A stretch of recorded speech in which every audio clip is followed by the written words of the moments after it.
Speaking of LSU football, two of the former greats, Patrick Peterson and Tyrann Mathieu, have been named to the NFL All-Decade Team for the 2010s. The NFL and Pro Football Hall of Fame announced that on Monday. We got that real time while we were on with Hester yesterday. We talked a lot about the story of Tyrann Mathieu, of where he came to where he is now. Yeah, how Super about Bowl that? champ, All-Pro, a part of the All-Decades team.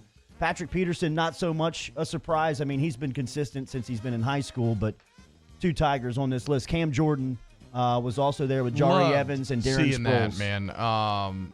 Loved seeing Cam Jordan get on there because that's a guy who has been dominant, has been putting in the work, has put together a Hall of Fame type career, and I don't know that he's always gotten the credit that he deserves. So seeing him, if you make an all-decade team, I'd be interested to run these numbers. Are you going to be a Hall of Famer? I would think so. Like are all the right? I mean, I think Patrick Peterson's a first ballot Hall of Famer from what he's accomplished individually. I think Tyrann Mathieu is working himself into the conversation with the more accolades he collects. I mean, Ty's still got more football to play. Both of them really do. Yeah.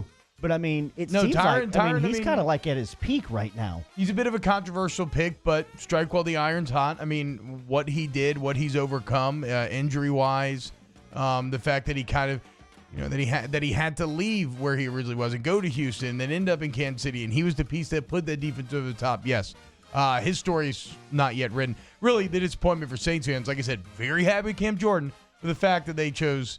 And I know we're biased in this, so whatever. But the fact that they chose Aaron Rodgers over Drew Brees to me is, I don't know why. It's almost like Brees gets knocked for his numbers because they're so statistically gaudy. I don't understand it. When you look at them side by side, I mean, they're very similar players. And yes, while I agree with T-Bob, we are extremely biased on this topic. I just can't you're not. I mean, you're like, if anybody's kept it real with Brees, you've kept it real with Brees, though. Yeah, but I'd vote for my guy. Yeah, you know what I mean? Sure. But if they were standing side by side, and the reason why I would do it is because of the individual accomplishments and his numbers. That's what I'm saying. Like, I mean, get they that. both have one world championship. And they came a year after each other. And as Saints pointed out on Twitter yesterday, Drew Brees started the decade as your NFL and Super Bowl MVP, and he ends the decade as the NFL's all-time leading passer, both in yards and touchdowns.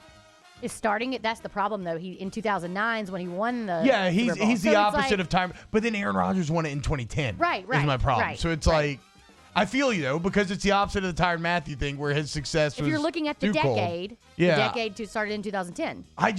To me, though, exactly. So if they had somebody who That's had won, technicality, if they had somebody who had won 2 Super Bowls, or maybe even Aaron Rodgers had won it like 2 years ago, Even if he would have been to another Super Bowl. Yeah.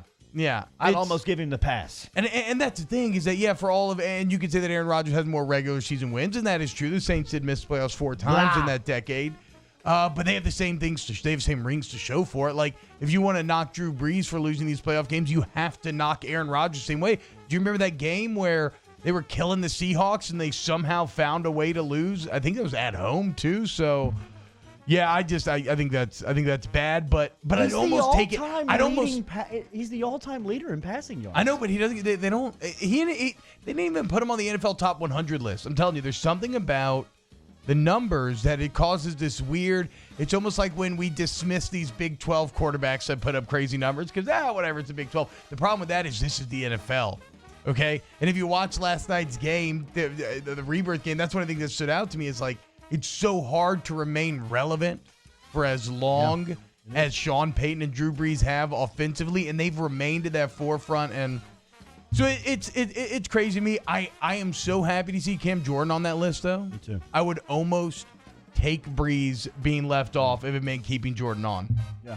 We got to move on. I'm tearing down the structure of my Brees argument. I know. I was a little surprised to see Sproles up in there, but two I positions. guess so. Yeah. He's on it for the flex position and the specialist.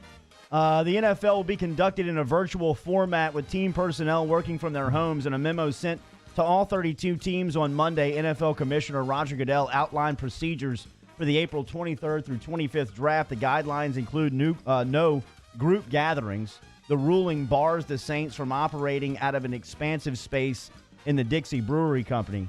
Louis Riddick was on NFL Live talking about the decision.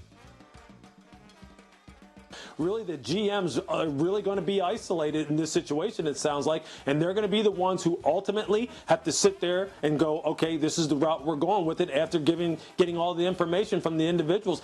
That's unique right there. And I think in some ways there's some people who probably maybe like it that way because it makes it a lot cleaner. It makes their decision-making process less cloudy. They don't have any voices in their ears, maybe at people at the last minute trying to stand on the table for their guys. And again, as we mentioned earlier in this show, at the top of the show, it's just going to be about making sure that technology does not fail you in any way and actually cause some kind of hiccup that can kind of throw you off your game. As long as everything runs smoothly, the best prepared personnel staffs in turn will help the GMs be the best prepared, and things should run smoothly, although it'll be different. It is definitely going to be different. Who knows what to expect? I think the later rounds especially will see some of that difference. Even though, I think the difference will be there, I do wonder how much will we pick up on it because we're not really scouting the 4th through 7th round talent.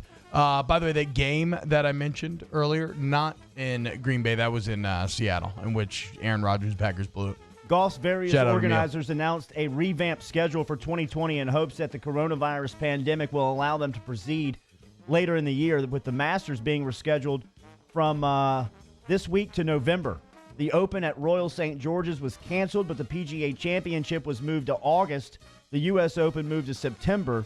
The Ryder Cup will remain in its original late September date, and the Masters will air November 12th through the 15th. LSU will be facing South Carolina that weekend.